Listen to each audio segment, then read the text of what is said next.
بسم الله الرحمن الرحيم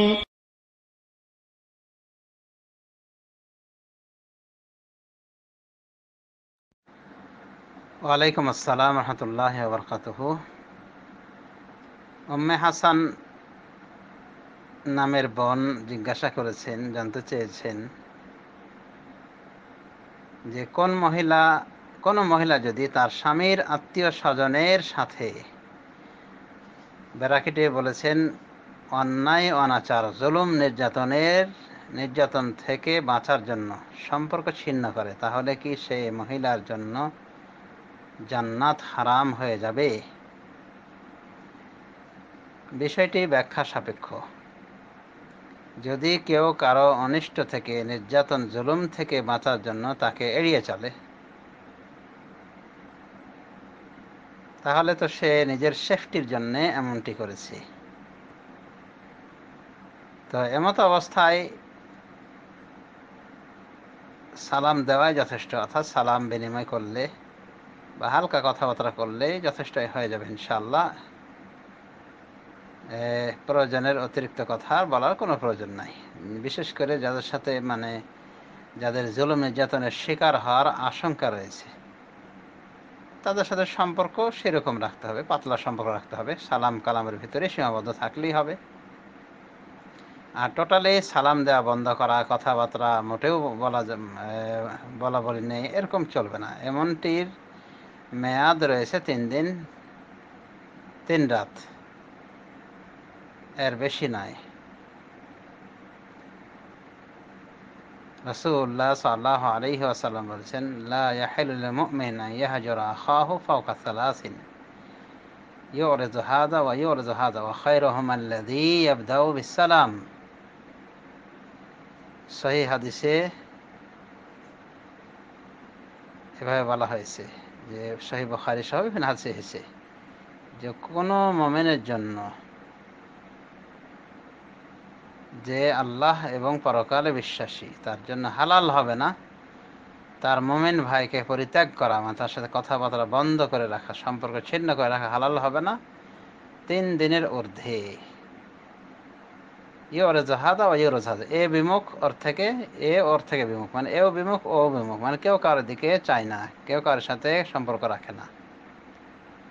তো এই জাতীয় লোকদের জন্য এটা হালাল নয়। আবার বলা হয়েছে কেউ যদি এই সম্পর্কহীনতার অবস্থায় মারা যায় জাহান্নামে প্রবেশ করবে,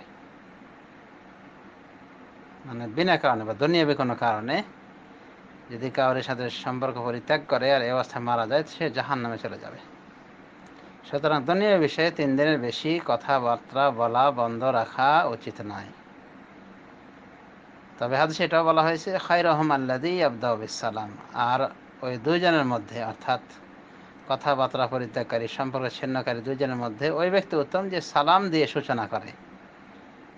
তো এই হাদিস থেকে অনেকে প্রমাণ নিয়েছেন যে ন্যূনপক্ষে যদি সালাম বিনিময় চলে তবুও সম্পর্ক ছিন্নতার ভিতরে পড়ে না। সুতরাং এই বোনকে পরামর্শ দিব যে যদি আপনি একান্তই অন্যায় অনাচার জুলুম নির্যাতন থেকে বাঁচার জন্য শুধু সম্পর্কটা পাতলা করতে চান, তাহলে এটা আপনি করতে পারবেন। তবে সালাম দিতে হবে এবং যেগুলি বলা যায় সৌজন্যমূলক কথাবার্তা, এগুলো বলতে থাকতে হবে। যেমন কেমন আছেন, বা সে যদি বলে কেমন আছেন, বলতে হবে ভালো আছি ইত্যাদি। এক কথা কেমন আছেন, ভালো আছি, আপনি কেমন ইত্যাদি, আর বেশি গভীরে যাওয়ার দরকার নেই। বা অন্তত সালামটাও যদি বজায় রাখা হয়, সালাম দেওয়ার বিনিময় যদি চালু থাকে, সালাম দেওয়া নেয়া, তবুও সম্পর্কহীনতার ভেতরে পড়ে না। প্রাগুক্ত হাদিস হলো তার প্রকৃষ্ট দলিল। আশা করি বিষয়টি বুঝতে পেরেছেন। আরেকটা বিষয় মনে রাখতে হবে, রাসূলুল্লাহ সাল্লাল্লাহু আলাইহি ওয়াসাল্লাম বলেছেন, আল মুমিনু আল্লাযী ইউখালিতুন নাস ওয়া ইয়াসবিরু আলা আযাহুম খায়রুম মিনাল্লাযী লা ইউখালিতুন নাস ওয়া লা ইয়াসবিরু আলা আযাহুম। ওই মুমিন ব্যক্তি ভালো যে মানুষের সাথে মিলে এবং তাদের কষ্টের উপরে সবর ধৈর্য ধারণ করে, ওই ব্যক্তির থেকে যে মানুষের সাথে মিলেমিশে চলে না এবং তাদের কষ্ট দুঃখের ওপরে সহ্য ধৈর্য ধারণ করে না। সুতরাং আত্মীয় স্বজনের সাথে কথাবার্তা বলতে গেলে কিছু দুঃখ, কিছু নির্যাতনের শিকার হওয়া লাগতেও পারে, কিছু কটু কথার। তো এরপরও সবর ধৈর্য ধারণ করলে চললে এটারও আবার প্রশংসা করা হয়েছে। সুতরাং এই বিষয়টিও বিবেচনায় নিতে বলবো এই বোনকে।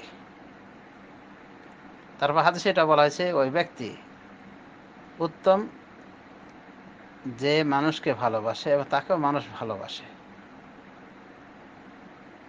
সুতরাং ভালোবাসা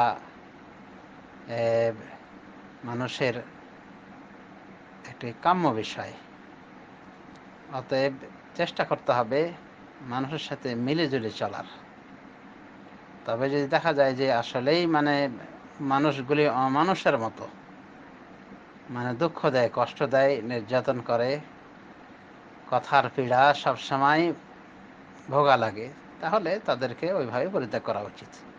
যে সালাম বিনিময় থাকবে আর হালকা কিছু কথাবার্তা থাকবে, বাকি সব বন্ধ, অসুবিধা নেই ইনশাআল্লাহ। আশা করি বুঝতে পারছেন।